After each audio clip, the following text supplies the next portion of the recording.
ভিডিওটিতে রয়েছে সরল সুদ থেকে বিভিন্ন পরীক্ষায় আসা 5টি টাইপের অঙ্ক। আর এই 5টি অঙ্ক শিখতে পারলে সরল সুদ থেকে আসা যে কোনো অঙ্ক তুমি করতে পারবে। তো ভিডিওটি শুরু করার আগে সরল সুদের যে নিয়মটি আছে সেটি সম্পর্কে একটু আলোচনা করি, যাতে তোমাদের বুঝতে কোনো সমস্যা না হয়। দেখো, এই নিয়ম ছাড়াও বিভিন্ন ট্রিক রয়েছে যার মাধ্যমে তোমরা অঙ্কগুলো করতে পারবে। কিন্তু যদি একবার বেসিক নিয়মটা আমরা শিখে নিতে পারি, তাহলে ট্রিক তুমি নিজেই বের করে নিতে পারবে। তো দেখো, নিয়মটি হচ্ছে I সমান সমান P T R by 100। I সমান সমান PTR বাই 100। আর এই একটি সূত্রেই সরল সুদের যত অঙ্ক আছে তুমি সব করতে পারবে। দেখো, এখানে I মানে হচ্ছে যেটা আমাদের ইন্টারেস্ট, মানে সুদ বোঝায়। তারপর দেখো কি রয়েছে পি মানে যেটা আমাদের সাধারণত আসলটাকে বোঝায়। পি মানে কি? আসল। আর তারপরে রয়েছে দেখো টি মানে কি? যেটা টাইম, যেটা সময়, যেটা আমাদের কি বোঝাবে? সময়। তারপরে দেখো কি রয়েছে আর মানে কি? যেটা আমাদের পার্সেন্ট, সুদের হার। এটি আমাদের কি হবে? সুদের হার। দেখো, এই কয়েকটি কথা যদি তুমি একবার মনে রাখতে পারো, তো যে কোনো অঙ্ক সরল সুদের তুমি করতে পারবে। তো দেখো, আমাদের প্রথম অঙ্কটি কি বলেছে? প্রথম অঙ্কটি বলেছে একটি মূলধন 4 বছরে দ্বিগুণ হলে কত বছরে 8 গুণ হবে। তো দেখো, এই অঙ্কের ক্ষেত্রে সাধারণত আমরা সূত্র ছাড়াই করতে পারবো। কিভাবে? দেখো, আমাদের বলেছে একটি মূলধন 4 বছরে দ্বিগুণ হচ্ছে, তার মানে আগে কোনো একটা মূলধন ছিল যেটা 4 বছরে দ্বিগুণ হচ্ছে। তাহলে আমরা বলতে পারি যে 1 টাকা, ধরুন আমাদের কাছে কত টাকা ছিল? 1 টাকা 4 বছরে 1 টাকা 4 বছরে দ্বিগুণ মানে 2 টাকা হয়ে যাচ্ছে। 2 টাকা হয়। তো 1 টাকা 4 বছরে 2 টাকা হয়। তাহলে দেখো, আমার কাছে ছিল 1 টাকা, 4 বছরে হয়ে যাচ্ছে কত টাকা? 2 টাকা। তাহলে এখানে 2 টাকা কি করে হলো? তার মানে নিশ্চয়ই 4 বছরে 1 টাকা সুদ হয়েছে। তাহলে আমরা বলতে পারি এখান থেকে যে 1 টাকা আমাদের সুদ হয়। 1 টাকা সুদ হয়। যদি 1 টাকা সুদ নাই হতো তাহলে 2 টাকা কখনোই হতো না, কারণ 1 টাকা 4 বছরে 2 টাকা হয়ে যাচ্ছে। তার মানে নিশ্চয়ই 1 টাকা ছিল আমার আসল টাকা, আর 1 টাকা সুদ হয় কত বছরে? 4 বছরে। তবেই তো আমার 2 টাকা হচ্ছে। তারপরে বলা হয়েছে কত বছরে 8 গুণ হবে। কত বছরে মানে সেই আসল টাকাটা, মানে এই 1 টাকা, সেই 1 টাকা কত বছরে এটা আমরা জানি না, কত বছরে সেটা আমরা জানি না। কত গুণ হচ্ছে? 8 গুণ, মানে 8 টাকা হয়ে যাচ্ছে, তা না? 8 টাকা হয়। তো দেখো, 1 টাকা আমার হচ্ছে কত টাকা? 8 টাকা। তার মানে নিশ্চয়ই 7 টাকা আমার সুদ হয়। তো আমি লিখতে পারি যে 7 টাকা সুদ। 7 টাকা সুদ হয়। তাহলে দেখো, আমাদের কি বলেছে? এই 7 টাকা সুদ হতে তার কত বছর লাগবে? তাহলে আমরা জানি যে 1 টাকা সুদ হতে তার লেগেছিল কত বছর? 4 বছর। তাহলে 1 এর মান কত হয়ে যাচ্ছে? 4। তাহলে 7 টাকা সুদ হতে তার কত লাগবে? 7 × 4, অর্থাৎ 4 7 কত বছর? 28 বছর তার সময় লাগবে। দেখো, পুরো বেসিক নিয়মে আমরা অঙ্কটি করলাম।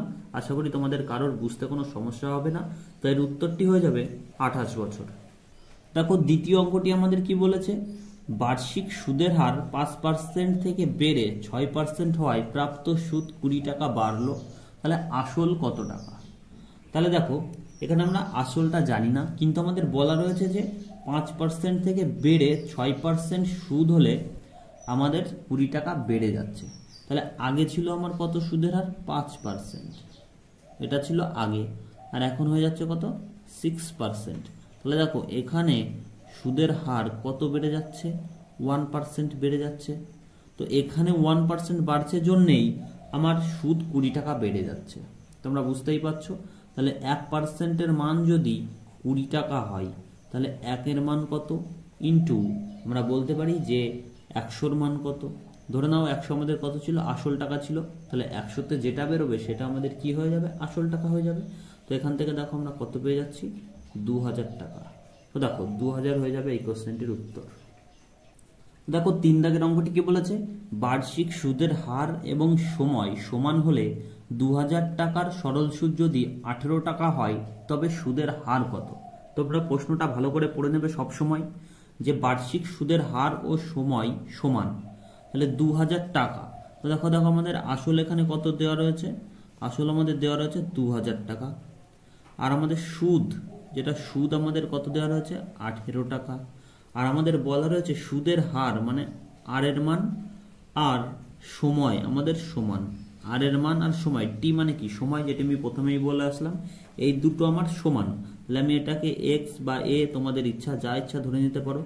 দুটোই কেন এক্স ধরলাম, কারণ এই দুটো আমাদের কি সমান বলেছে, তো এটা আমার যা হবে টাইমও আমার তাই হবে।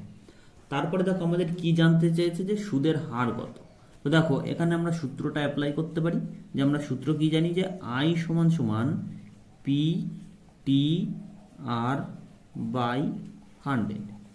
তো আই মানে কি, যেটা আমাদের সুদ, লিখে দাও, সমান সমান পি মানে কি জানি আমরা আসল, লিখে দাও, ইন্টু টি মানে আমরা কত জানি এক্স, ইন্টু আর এর মান আমরা কত জানি এক্স, বাই কত ছিল 100। দেখো এখানে কিছু নেই মানে কত আছে 1, 0 0 কেটে দাও, 2 দিয়ে কাটলে কত পাচ্ছি আমরা 9। তাহলে দেখো এক্স ইন্টু এক্স করলে কত হবে এক্স স্কোয়ার, একে এক্স স্কোয়ার সমান সমান কত 9। তো এক্স এর মান আমরা কত পেয়ে যাচ্ছি দেখো 3, কারণ স্কোয়ার তুললে ডান সাইডে রুট আসবে, তো আমাদের কত হয়ে যাবে এক্স এর মান 3। আর আমাদের জানতে চেয়েছে সুদের হার কত, তো সুদের হার মানে কি আর, যেটা পার্সেন্ট আমরা কত ধরেছিলাম এক্স, অতএব এক্স এর মান যেটা হবে আমার সুদও হয়ে আর এর মানও হয়ে যাবে 3, আর টাইমও হয়ে যাবে আমার কত 3। তো জানতে চেয়েছে সুদের হার কত, উত্তর কত হয়ে যাবে 3%। তো দেখো নেক্সট অঙ্ক, দেখো চাপ দাগের অঙ্কটি বলেছে এ বি কে 1200 টাকা 5 বছরের জন্য এবং সি কে 1500 টাকা 2 বছরের জন্য ধার দিয়ে মোট 900 টাকা সুদ পাই, তো সুদের হার কত। তো এখানে আমাদের আর এর মান জানতে চেয়েছে, কিন্তু আমাদের আছে কে এ, কাকে কাকে দিচ্ছে বি কে আর সি কে। তো এ আমাদের দিচ্ছে কাকে কাকে বি কে আর সি কে। বি কে কত টাকা দিচ্ছে মানে কি আসল টাকাটা দিচ্ছে বি কে 1200 টাকা, কত বছরের জন্য 5 বছরের জন্য। এবার দেখো সি কে কত টাকা দেয় 1500 টাকা, কত বছরের জন্য 2 বছরের জন্য, টাইম কত 2 বছর। তাহলে দেখো এখানে আর এর মান আমরা দেওয়া নেই, আর আমাদের আর এর মানই বের করতে বলেছে। তো এখানে আমি আর এর মান ধরতে পারি এক্স, এখানেও আর এর মান আমার কত হয়ে যাবে এক্স। তাহলে দেখো এখান থেকে আমরা খুব সুন্দরভাবে অঙ্কটা করতে পারবো। আমাদের সুদের হার জানতে চেয়েছে, আর আমাদের সুদ দেওয়া আছে দেখো মোট সুদ মানে কি আই, যেটা আমাদের দেওয়া রয়েছে কত টাকা 900 টাকা। এটা কিন্তু মোট সুদ, মানে এখান থেকে কিছু সুদ বেরোবে, এখান থেকে কিছু সুদ বেরোবে, আর সুদ যোগ করে আমার মোট কত টাকা হচ্ছে 900 টাকা। তাহলে দেখো এখান থেকে আমরা লিখতে পারি যে পি টি আর বাই 100, এখানেও লিখতে পারি পি টি আর বাই 100। তো পি টি আর বাই 100 লিখলে আমরা কি পাবো সুদ, দেখো 1200 ইন্টু 5 ইন্টু এক্স বাই 100। এখানেও আমরা লিখতে পারি যে 1500 ইন্টু 2 ইন্টু এক্স বাই 100 সমান সমান আমরা 900 লিখতে পারি। এখানে যদি প্লাস করি, তাহলে দেখো কেন করলাম এখানে প্লাস, আমাদের মোট সুদ রয়েছে কত টাকা 900 টাকা। আর আমরা জানি যে এই সূত্রটি পি টি আর বাই 100, এই সূত্রটি অ্যাপ্লাই করলে আমরা কি পাবো সুদ। তো এখান থেকে আমরা সুদ পাচ্ছি, এখান থেকেও আমরা সুদ পাচ্ছি, আর দুটো সুদ যদি আমরা যোগ করে দিই তো মোট সুদ আমরা পেয়ে যাবো 900 টাকা। তো এই আকারে আমরা লিখতে পারি। দেখো এখান থেকে যদি কাটাকাটি করি 0 0 কেটে দাও, এখান থেকে 0 0 কেটে দাও, তো 5 12 60 ইন্টু এক্স, অর্থাৎ 60 এক্স প্লাস এখান থেকে কত ছিল দেখো 15 2 30 প্লাস এক্স, অর্থাৎ 30 এক্স সমান সমান এই সাইডে আমার কত ছিল 900। দেখো এখান থেকে যদি আমরা যোগ করি কত পাচ্ছি 90 এক্স সমান সমান 900। তো 0 0 কেটে দাও, 9 দিয়ে কাটলে কত পাচ্ছি 10, অর্থাৎ এক্স এর মান কত হয়ে যাচ্ছে 10। তো এক্স আমরা কি ধরেছিলাম আর এর মান, তো এক্স এর মানে যেটা বেরোবে সেটাই হয়ে যাচ্ছে আমাদের আর এর মান, অর্থাৎ 10% হয়ে যাবে এর উত্তর। দেখো 5 দাগের অঙ্কটি বলেছে কোনো মূলধন 8 বছরের সুদে আসলে 1120 টাকা এবং 10 বছরের সুদে আসলে 1200 টাকা হলে আসল ও সুদের হার কত। তো এখান থেকে আমাদের আসল প্লাস সুদের হার জানতে চেয়েছে, কিন্তু দেখো আমাদের এখানে কি রয়েছে যে 8 বছরে সুদ প্লাস আসল, 8 বছরের সুদ প্লাস আসল, 8 বছরের সুদ আসল কত ছিল আমাদের 1120 টাকা। তারপরে বলেছে 10 বছরের সুদ প্লাস আসল কত টাকা হয়েছে 1200 টাকা। তাহলে দেখো আমাদের 8 বছরের সুদ আসল ছিল 1120 টাকা, আর এখন 10 বছরের সুদ আসল হচ্ছে 1200 টাকা। তার মানে আমাদের কত বছর খেটেছে টাকাটি? 2 বছর। তো 2 বছরে দেখো কত টাকা সুদ হয়েছে। আমরা বলতে পারি এখানে কিছু সুদ বেড়েছে। দেখো 8 বছরে ছিল 1120 টাকা, 10 বছরে হয়ে গেছে সেটি 1200 টাকা। তার মানে যে 80 টাকা বেড়ে যাচ্ছে এখানে, 80 টাকা কেন বাড়ছে? কারণ 2 বছরে সুদ হয়েছে যেটি। তো আমরা বলতে পারি যে 2 বছরে সুদ হয়, 2 বছরে সুদ হয় কত টাকা? 80 টাকা। তাহলে 2 বছরে যদি 80 টাকা সুদ হয়, মানে 1 বছরে কত টাকা সুদ হবে? 40 টাকা। অর্থাৎ 40 টাকা মানে কি হচ্ছে? সুদ। 1 বছরের সুদ কত টাকা? 40 টাকা। আর আমাদের জানতে চেয়েছে যে কি? আসল আর আর এর মান। তো দেখো 1 বছরের সুদ যদি 40 টাকা হয়, তাহলে 10 বছরের সুদ কত হবে? তোমরা 10 বছরের মান ধরেও করতে পারো, 8 বছরের মানটি ধরেও করতে পারো।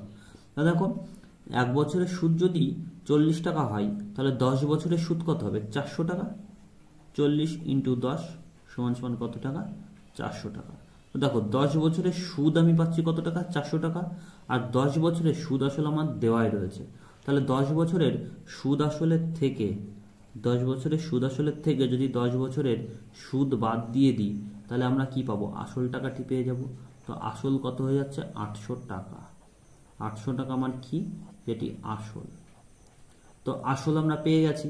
তো আর এর মানটা দেখো আমরা এখান থেকে বের করতে পারবো খুব সহজেই। কিভাবে?